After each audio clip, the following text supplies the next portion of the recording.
Di balik kemegahan lautan selatan, di antara kabut magis dan desir angin senja, hidup sebuah legenda yang menggoda dan menakutkan sekaligus. Seorang wanita cantik dengan tubuh bagian bawah bersisik emas menjelma menjadi ular raksasa. Namanya berbisik di antara mereka yang haus kekayaan. Nyi Blorong. Ia disebut sebagai anak dari penguasa Laut Selatan, Nyi Roro Kidul. Tapi siapa sebenarnya dia? Apakah hanya dongeng atau benar-benar ada perjanjian kelam antara manusia dan makhluk halus yang memberikan kekayaan tanpa batas dengan harga yang sangat mahal?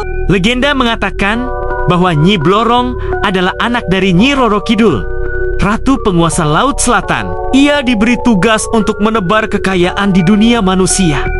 Tapi dengan syarat, mereka yang meminta akan mendapatkan emas berlimpah. Namun, harus membayar dengan jiwa.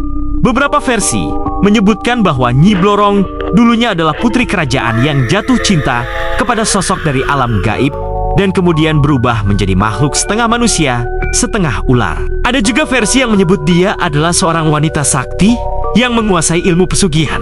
Tapi karena kesaktian dan kecantikannya menimbulkan fitnah dan kecemburuan, ia dikutuk menjadi makhluk ular. Ada juga versi yang menyebut dia adalah seorang wanita sakti yang menguasai ilmu pesugihan. Tapi karena kesaktian dan kecantikannya menimbulkan fitnah dan kecemburuan, ia dikutuk menjadi makhluk ular. Salah satu hal yang membuat Nyi Blorong sangat terkenal adalah ilmu pesugihannya. Konon, orang-orang yang melakukan ritual pemanggilan akan didatangi sosok wanita cantik, kadang sebagai manusia, kadang dalam wujud ular. Mereka akan diberi emas atau uang. Tapi yang membuat menyeramkan adalah uang itu berasal dari tubuh Nyi Blorong sendiri. Ia akan mengelupas sisik-sisik emas dari tubuhnya, dan emas itu yang akan diberikan pada sang pemuja.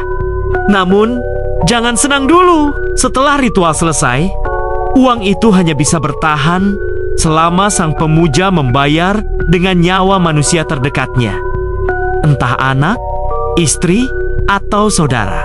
Ada puluhan kisah nyata dari berbagai daerah di Jawa dan Indonesia. Di Banyumas, seorang pedagang yang tiba-tiba kaya raya mendadak jatuh miskin dan gila setelah ditemukan banyak sisik ular. Emas di rumahnya yang tiba-tiba berubah menjadi tanah.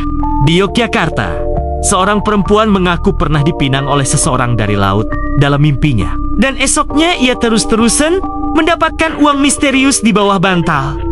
Tapi, satu persatu keluarganya meninggal dalam waktu dekat.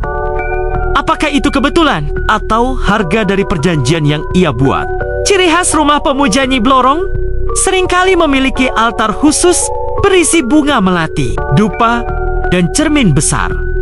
Beberapa pemuja bahkan harus tidur telanjang di ruangan tertentu untuk menerima kedatangan sang ratu ular. Tanda lain adalah perubahan mendadak pada rezeki, tapi dibarengi dengan kejadian tragis. Orang sekitar meninggal, bisnis sukses, tapi hidup penuh kesialan. Pernahkah kamu mendengar kisah tentang Nyi Blorong di sekitarmu? Atau mungkin kamu kenal seseorang yang tiba-tiba kaya, tapi hidupnya penuh musibah? Tulis di kolom komentar ya, karena kisah-kisahmu akan kita bahas di video berikutnya. Jangan lupa subscribe dan nyalakan loncengnya, karena kita akan mengungkap lebih banyak rahasia mistis dari tanah Nusantara.